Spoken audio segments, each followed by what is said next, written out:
You feel it, don't you? It's a cold spot in a warm room. It's a silence that screams louder than any insult. It's the smile that never reaches their eyes, a perfectly crafted mask hiding a cavern of contempt. You're in a conversation, they are saying all the right things, they are nodding, they are agreeable, but your entire nervous system is on high alert. A silent alarm is blaring in your soul, telling you, get out. This person right here secretly despises you. And the worst part, the curse of being an empath, you immediately turn that feeling inward. You ask yourself, am I being paranoid? Am I crazy? Am I too sensitive? You start to gaslight your own intuition, the most powerful guidance system you possess. Society has taught you to trust the words, the superficial actions, the polite performance. But your spirit, your core, feels the truth. It feels the raw, unedited transmission of their hidden hate. And it feels like a curse because you've never been taught how to translate the signal. You've only been taught how to absorb the pain. This is not your imagination. You are not broken. You are not too sensitive. You are a highly attuned instrument picking up on a brutal reality that others miss. You are feeling the dissonance between their persona, the mask they present to the world, and their shadow, the ugly, repressed truth they hide even from themselves. Today, we don't just put a name to this curse, we break it. We are going to dissect the anatomy of this hidden hate, understand precisely why you are the one who feels it, and transform this agonizing sensitivity from a curse that drains your life force into a compass that guides you to safety, power, and authentic connections. This is the empath's curse when you feel their hidden hate, and by the end of our time together, you will learn how to stop being a sponge for their poison and start being a fortress for your own soul. First, we must understand the nature of what you are feeling. Let's call it psychic dissonance. It's the jarring, uncomfortable sensation that arises when someone's energetic output is in direct contradiction to their physical or verbal output. They say, I'm so happy for your success, but the energy you receive is a blast of icy envy. They say, I'm here to help, but the feeling is one of condescension and a secret desire to see you fail. This isn't magic, it's deep psychology. Humans communicate on multiple channels simultaneously. There's the verbal channel, the words they use, the physical channel, their body language. But beneath all that is the energetic and emotional channel, the broadcast of the unconscious mind. Most people are too distracted, too disconnected from their own intuition to even notice this deeper channel. They operate on the surface level of life, but you, the empath, live in the deep end.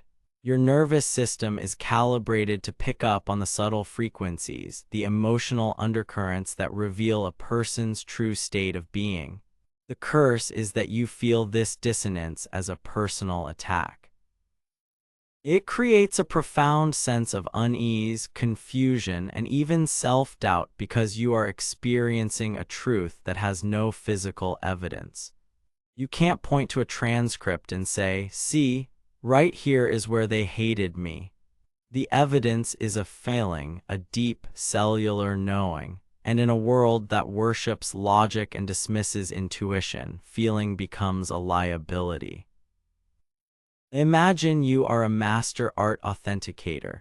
You can stand before two identical paintings, and while the average person sees no difference, you can feel it. You feel the soul of the artist in one and the hollow, technical precision of the forger in the other. You can't always explain how you know, but your entire being recognizes the fraud.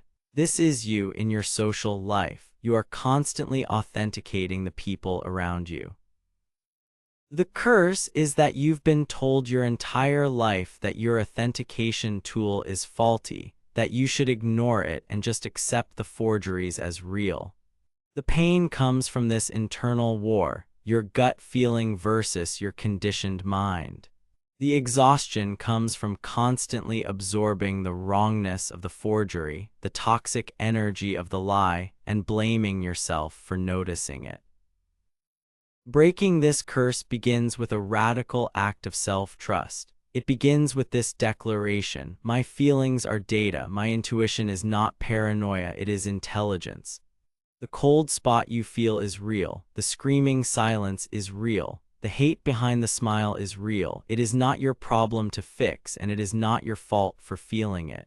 Your only job is to recognize it, name it, and protect yourself from it. So where does this hidden hate come from? Why would someone smile at you while secretly wishing for your downfall? To understand this, we must journey into the work of Carl Jung and confront the concept of the shadow self. The shadow is everything a person denies, represses, and hates about themselves. It is their unacknowledged insecurities, their secret failures, their envy, their rage, their greed, all the parts of their personality they deem unacceptable and have shoved down into the dark basement of their unconscious mind. Now a person who has not done their inner work, who has not faced their own shadow, cannot stand to see it. The shadow is desperate for light, for acknowledgement, so it does something insidious: it projects. Projection is a psychological defense mechanism where a person unconsciously takes their own unwanted traits and attributes them to someone else. They cannot bear to see the envy in their own heart, so they project it onto you and see you as arrogant. They cannot face their own feelings of inadequacy, so they project that onto you and treat you with condescension to feel superior. You, the empath, become the perfect screen for their shadow projections. Why? Because your open, receptive nature and your innate ability to feel the truth makes you a living, breathing mirror. When they look at you, they don't just see you. They see their own unlived potential, their own lack of courage, their own repressed joy, or their own hidden darkness reflected back at them. And they hate you for it. They hate the mirror. They hate you for making them feel something they have spent their entire lives trying to numb and deny. Let me tell you a story. There was a man named Alex, an empath who worked in a creative agency. He was good at his job, quiet and deeply intuitive. His boss, a man named Marcus, was the epitome of charisma. He was loud, charming, always telling jokes and publicly praising Alex's work. Marcus would say things like, "Alex, my man, you are a genius. This team would be lost without you." But every time Marcus said it, Alex would feel a pit in his stomach. The praise felt hollow, almost like a threat. In meetings, if Alex presented an idea, Marcus would champion it, but Alex would feel this invisible wave of animosity, a bitter coldness that made his skin crawl. Alex spent months thinking he was the problem. Why can't I just accept the praise? Why do I feel so suspicious of a guy everyone loves? He was on the verge of quitting, believing he had some kind of social anxiety disorder. But then he started learning about the shadow. He realized Marcus had once been a promising artist himself, but had sold out for a managerial position, chasing money and status. He had repressed his own creative soul, his own desire for quiet, meaningful work. Alex, in his quiet, creative brilliance, was a living embodiment of the path Marcus had abandoned. Alex was Marcus's shadow self, walking around the office every single day. The praise from Marcus wasn't praise, it was a desperate attempt by his persona to mask the shadow's screaming rage. "I love Alex's genius" was a cover for the shadow's true message. "I hate Alex for being the artist I was too cowardly to become." The hidden hate Alex felt wasn't personal. It was Marcus hating his own ghost. When you feel that hidden hate, you must understand this on a cellular level. It is almost never about you. You are simply the trigger for their internal war. Their hate is a confession. It's a roadmap to their own deepest insecurities and failures. They are not mad at you. They are mad at their own reflection. This realization is the first key to breaking the curse. It depersonalizes the pain. It moves the problem from "what's wrong with me" to "what unresolved shadow is being projected onto me." You stop being a victim of their feeling and become a detective of their psychology. So we know the hate comes from their shadow. But why are you the one who feels it so acutely? Why are you the psychic antenna in a room full of people with no reception? The answer lies in the nature of your energetic and emotional boundaries. Think of the average person's energy field as being like a house with thick brick walls. They are well defended, but they also don't get a lot of information from the outside world. An empath's energy field is more like a house made of highly sensitive acoustic panels. You are less defended, but you pick up on everything. You feel the emotional weather patterns of the people around you. You feel their joy, their sadness, and yes, their repressed rage. This isn't a flaw, it's a high-fidelity information system. The curse is that you've been living your whole life with this system on full volume without an instruction manual. You've been absorbing all the data as if it were your own. When you feel someone's hidden hate, your system is working perfectly. It's screaming, warning, the information being presented by this person's mouth and body is a lie. The true data stream, the unconscious broadcast, is hostile, danger. The problem is, instead of listening to the alarm, you've been trying to unplug it because it's uncomfortable. You've been absorbing their toxic energy and letting it poison your own system. This is where self-sabotage comes in. You stay in jobs with bosses who secretly resent you. You keep friendships with frenemies who smile to your face and assassinate your character behind your back. You do this because you have been conditioned to believe that their lie, the persona, is more real than your truth, the feeling. You are trying to fit into a world that doesn't make sense to your nervous system, and it is grinding you down. To stop being a sponge, you must become a scientist of your own feelings. When that familiar cold dread washes over you in someone's presence, don't shrink, don't doubt, get curious. Say to yourself, okay, my system is detecting a major dissonance. The persona is saying friend, but the shadow is screaming enemy. Let's gather more data. You stop internalizing the feeling and start observing the source. This is the shift from passive victim to active observer. Your sensitivity is no longer a wound, it's your reconnaissance tool. You are the advanced scout, the one who can detect the ambush long before the shots are fired. The only way to survive is to trust your intelligence. Now let's get practical. How does this hidden hate manifest in ways we can observe? How do we translate the feeling into evidence, if only for our own validation? Here are 5 dissonant signals, 5 subtle signs that betray the gap between the persona and the shadow. These go beyond basic body language. They are patterns of manipulation and psychological warfare. Dissonant signal number 1, the compliment that feels like a cut. This is a masterclass in passive aggression, a specialty of the hidden hater.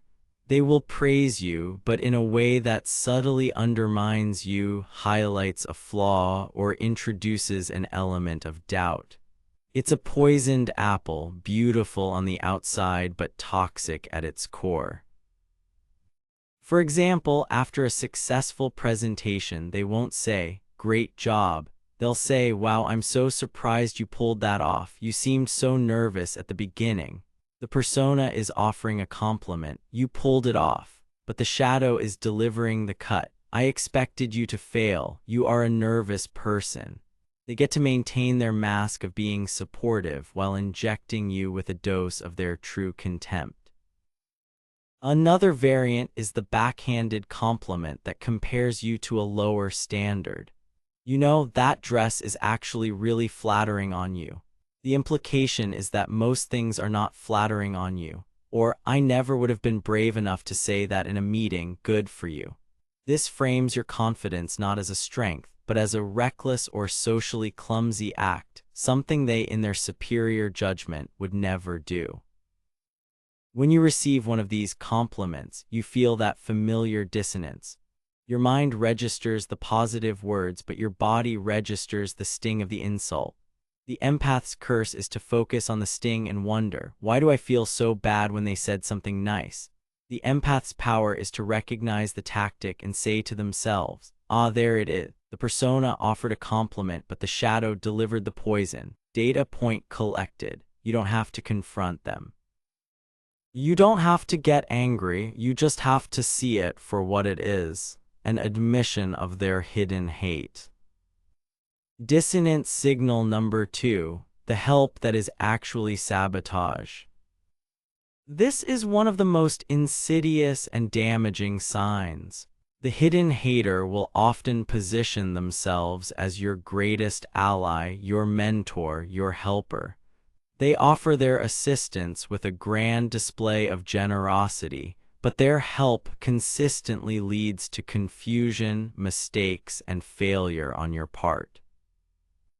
Think about the friend who offers to help you prepare for a job interview. They'll give you terrible advice, telling you to be someone you're not, confusing you, and eroding your confidence. On the surface, they are helping, but their shadow's goal is to ensure you fail because they cannot stand the thought of your success. Consider the colleague who offers to look over your report before you submit it. They make a few helpful changes that introduce critical errors or remove the most impactful parts of your analysis. They hand it back with a smile, saying they're much better. You, trusting them, submit the report and end up looking incompetent. They have successfully sabotaged you while maintaining the perfect persona of a helpful team player. The empath feels this tactic as a profound sense of being set up. You walk away from an interaction with your helper feeling more lost and less capable than you did before. This is the key. True help empowers you. It brings clarity and confidence. The shadow's help creates dependency and chaos. It is designed to make you fail so they can feel superior or safe from your potential. When you feel that your helper is making you weaker, listen to that feeling. It is your intuition screaming that you are being guided into a trap. This is not help. It is strategic destruction disguised as kindness. Dissonant signal number 3, the enthusiastic agreement that shuts down conversation. You've experienced this. You are excited about a new idea, a new project, a new life change. You share it with this person and they respond with an immediate, overly enthusiastic but completely empty agreement. They'll say, "Oh my God, that's amazing, you should totally do it," but there are no follow-up questions. There is no genuine curiosity. There is no engagement. The enthusiasm is a wall, not a bridge. It's a quick, low-effort way for them to appear supportive while shutting the conversation down as fast as possible. Real interest generates questions. How are you going to do that? What's the first step? What are you most excited about? What are you worried about? The empty enthusiasm of the hidden hater is a conversational dead end. Their persona is saying, "I support you 100%. Their shadow is saying, "I don't care about your dreams. Please stop talking so I don't have to pretend to be interested in your potential success, which I secretly resent."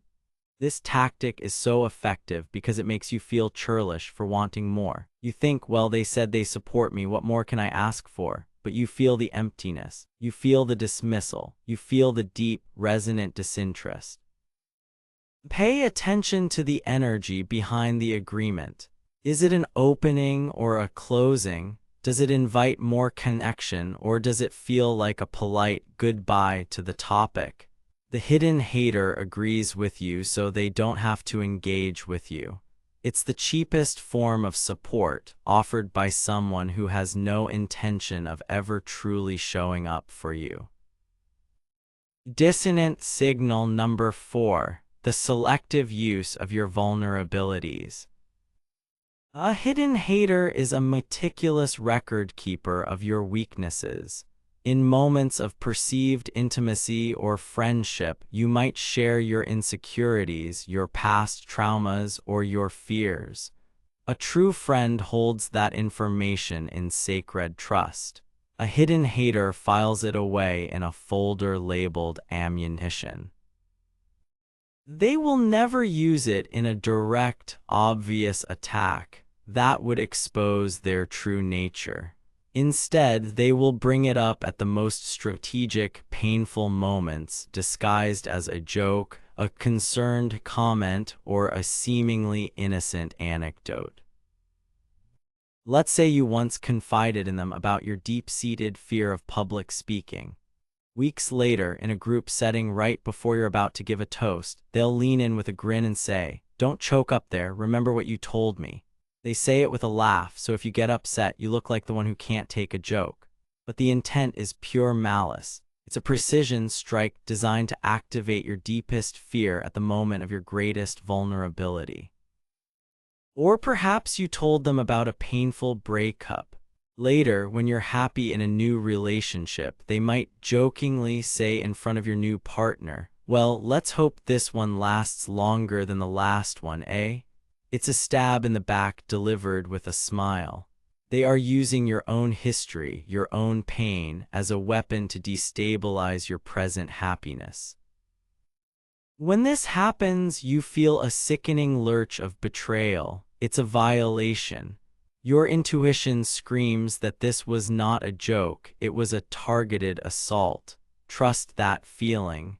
This person is not a friend. They are an enemy combatant who has gathered intelligence on you and is now using it against you in a covert psychological war.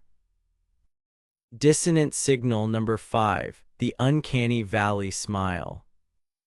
The uncanny valley is a term from robotics used to describe the feeling of unease and revulsion we get when a humanoid robot looks almost, but not quite, human. The same principle applies to the emotions of a hidden hater. Their smile is the most common example. A genuine smile, a Duchenne smile, involves the muscles around the mouth, the zygomatic major, and the muscles around the eyes, the orbicularis oculi. It creates crow's feet. It radiates warmth. It is a full-face event. The smile of a hidden hater is often a mouth-only affair.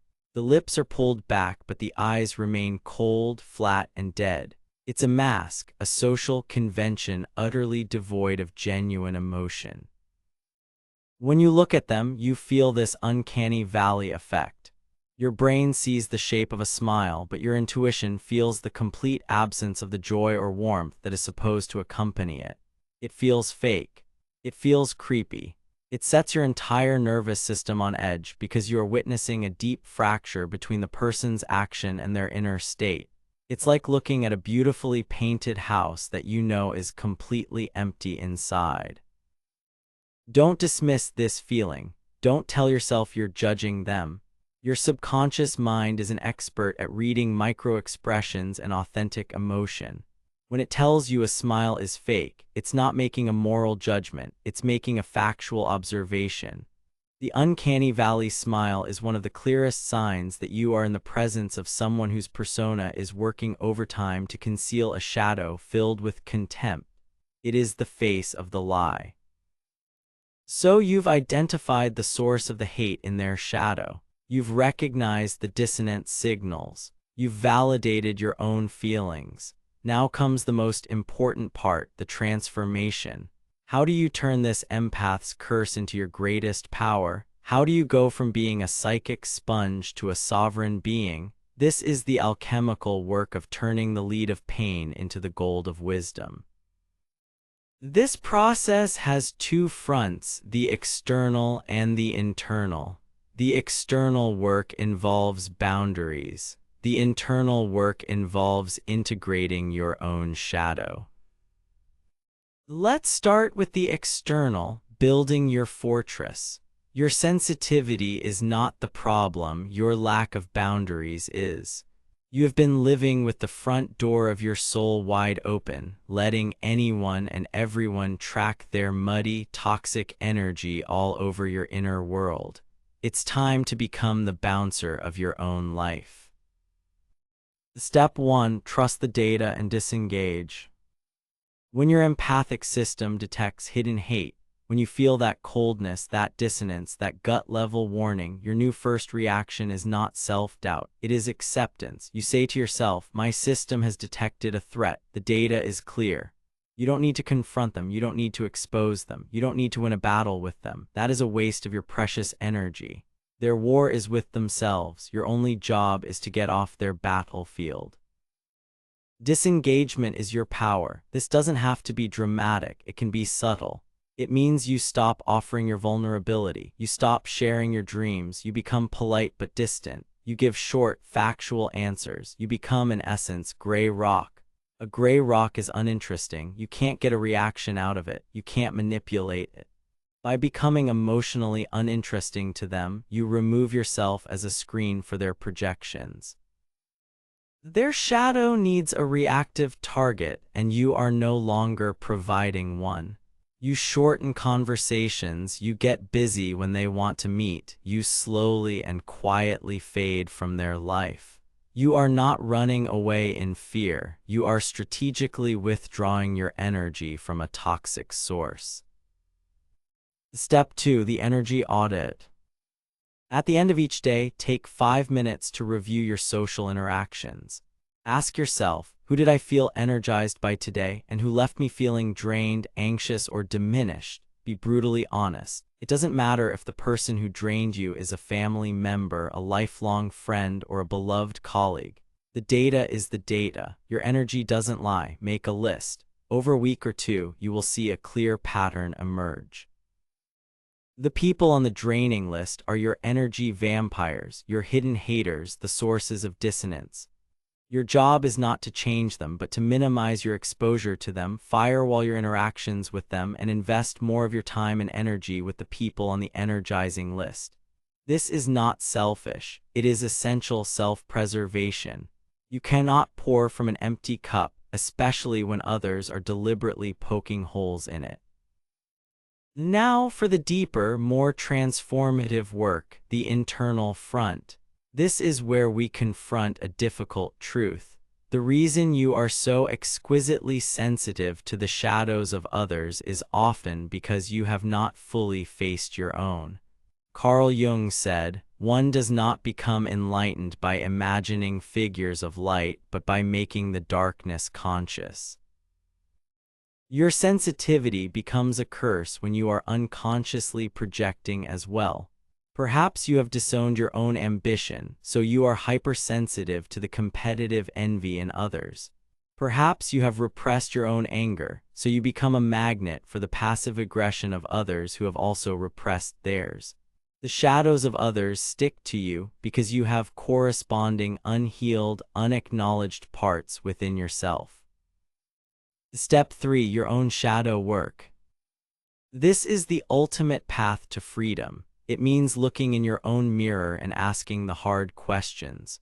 What parts of myself have I denied? Where am I envious? Where am I secretly judgmental? Where do I feel like a failure? What am I afraid to admit even to myself? The best way to do this is through journaling. Not a Dear Diary journal, but a raw, honest excavation. Use prompts like, "The person who irritates me the most is," what quality in them is also, in some small way, inside of me?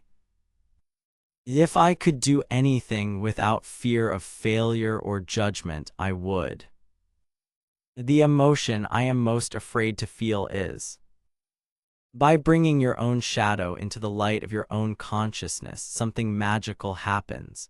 The projections of others no longer stick to you. When someone projects their envy onto you, you can see it clearly for what it is, their issue, because you have already faced and owned your own envy. You are no longer a reactive, porous screen. You become solid. You become whole. Their hate might still be directed at you, but it can no longer penetrate you. It hits the solid wall of your self-awareness and slides right off. This is the process Jung called individuation. It is the journey of becoming an individual, whole and undivided, no longer a puppet of your own unconscious or the unconscious of others. It is the ultimate transformation of the empath's curse into the empath's power. Your sensitivity remains, but now it's a finely tuned instrument guided by self-knowledge. You can walk into a room and feel the emotional landscape, but you are no longer lost in it. You are the navigator, not the shipwreck. You can feel the hidden hate, and instead of feeling wounded, you feel informed. It becomes just another data point in your sophisticated guidance system, telling you where to invest your light and which shadows to walk away from. So let us be clear, the path forward is not to become less sensitive. It is to become more aware. It is not to build walls of stone, but to develop a force field of consciousness. The world needs your sensitivity, but it needs it paired with your strength, your discernment, and your unshakable self-trust.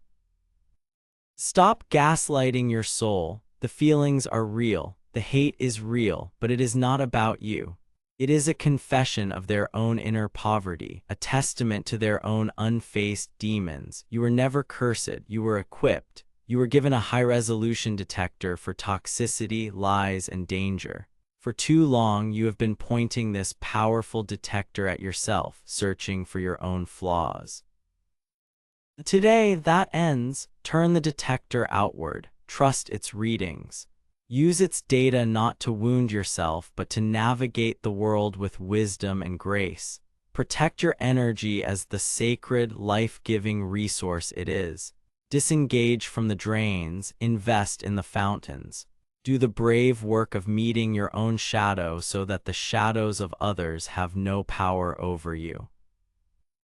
You are not too sensitive, you are not paranoid, you are awake in a world that is mostly asleep. Your curse was never the feeling itself, but the misunderstanding of it. Now you understand, the feeling is not a wound, it is a warning. It is not a curse, it is your compass. Now go and use it to guide yourself home to a life of authentic power and impenetrable peace.